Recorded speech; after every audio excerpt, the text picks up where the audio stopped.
अस्सलामुअलैकुम नाज़रीन, आप सभी का हमारे यूट्यूब चैनल रेख्ता क्लासेस में खुशामदीद। उम्मीद करता हूं कि आप नाज़रीन खैरियत से होंगे।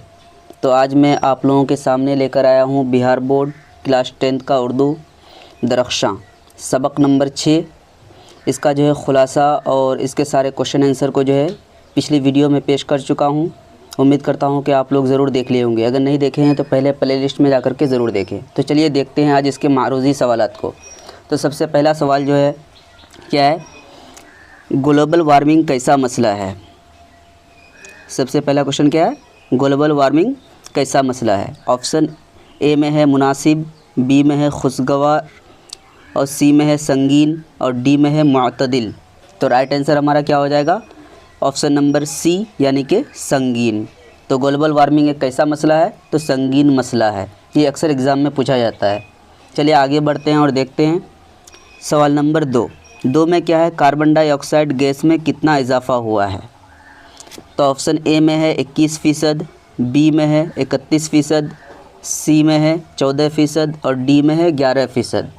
तो याद रखना है राइट आंसर हमारा क्या हो जाएगा, ऑप्शन नंबर बी यानी कि 31% यानी 31%। तो कार्बन डाइऑक्साइड गैस में कितना इजाफा हुआ है यानी कितनी बढ़ोतरी हुई है, तो 31%।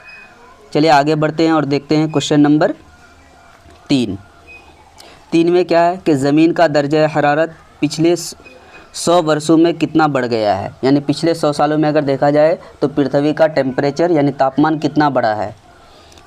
0.75 degree Celsius, 0.65 degree Celsius, 0.55 degree Celsius या फिर 0.45 डिग्री सेल्सियस।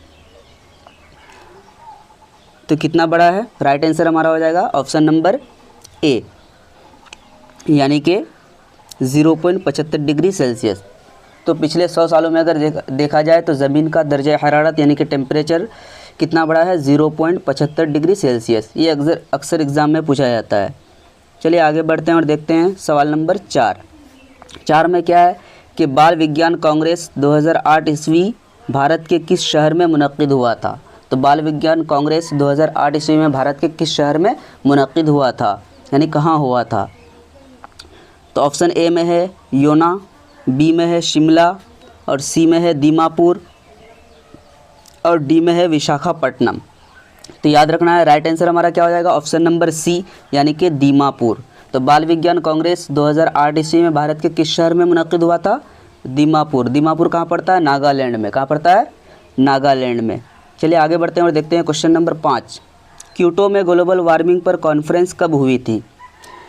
1 नंबर में है 2007, बी में है 2006 और सी में है 2005 और डी में है 2004। तो याद रखना है कि ये कब मुनक्किद हुआ था, 2007 में। अगर एग्ज़ाम में पूछा जाए कि क्योटो में ग्लोबल वार्मिंग कॉन्फ्रेंस कब हुई थी तो 2007 में, और भारत में कब हुई थी तो 2008 ईस्वी में। चलिए आगे बढ़ते हैं और देखते हैं सवाल नंबर 6। निज़ाम शमसी में ज़मीन की क्या हैसियत है। ए में है सैयारा, बी में है तारा और सी में है ज़ीली सैयारा और डी में है तैयारा। तो याद रखना है राइट आंसर हमारा क्या हो जाएगा, ऑप्शन नंबर ए यानी कि सैयारा। अब देखते हैं सवाल नंबर 7। ज़मीन के दर्जा हरारत में जो औसत इजाफा हो रहा है उसे क्या कहते हैं। तो ऑप्शन ए में है गैस में इजाफा, बी में है ग्लोबल वार्मिंग, सी में है आलमी कहत और डी में है इनमें से कोई नहीं। तो याद रखना है कि ज़मीन के दर्जे हरारत में जो औसत इजाफा हो रहा है उसे क्या कहते हैं हम लोग, ग्लोबल वार्मिंग।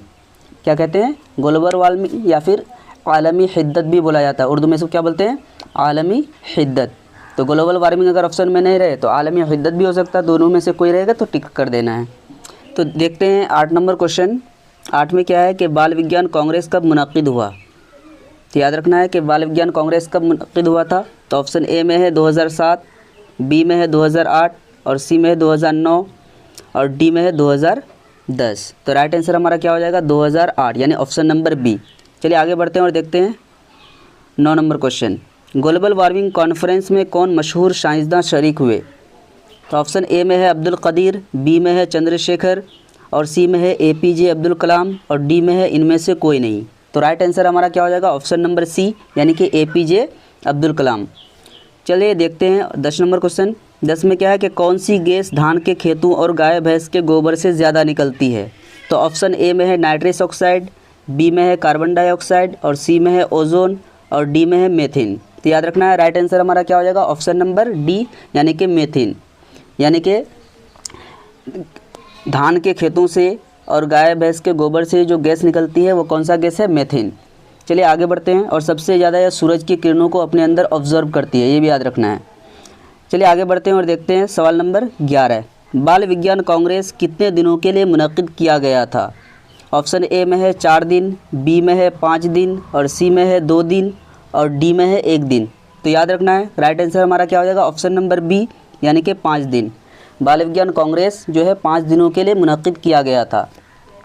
चलिए आगे बढ़ते हैं और देखते हैं 12 नंबर क्वेश्चन। बाल विज्ञान कांग्रेस में कितने तलबा व तालिबात को शिरकत करने का मौका दिया गया। ऑप्शन ए में है 532, बी में है 536 और सी में है 556 और डी में कितना है 550। तो याद रखना है राइट आंसर हमारा क्या हो जाएगा ऑप्शन नंबर सी यानी कि 556। बाल विज्ञान कांग्रेस में जो है 556 तलबा व तालिबात को शिरकत करने का मौका दिया गया था। चलिए देखते हैं सबसे आखिरी क्वेश्चन 13 नंबर। 13 में क्या है कि बाल विज्ञान कांग्रेस में पूरे मुल्क से कितने असातिज़ा ने हिस्सा लिया। तो ऑप्शन ए में है 1165, बी में है 1166 और सी में है 1167 और डी में है 1168। तो याद रखना है कि पूरे मुल्क भर से बाल विज्ञान कांग्रेस में जो असातिज़ा शरीक हुए उनमें उसकी तादाद कितनी थी 1165। तो ये था लास्ट क्वेश्चन। उम्मीद करता हूँ कि आप लोगों को वीडियो ज़रूर अच्छा लगा होगा। आप लोगों को अगर वीडियो अच्छा लगा तो आप लोग हमारे चैनल को सब्सक्राइब करें और घंटी के आइकन को इनेबल कर दें। और अगर लगता है कि ये वीडियो किसी और के लिए भी फ़ायदेमंद साबित हो सकता है तो उसे भी शेयर करें। आज के लिए इतना ही। अस्सलामु अलैकुम।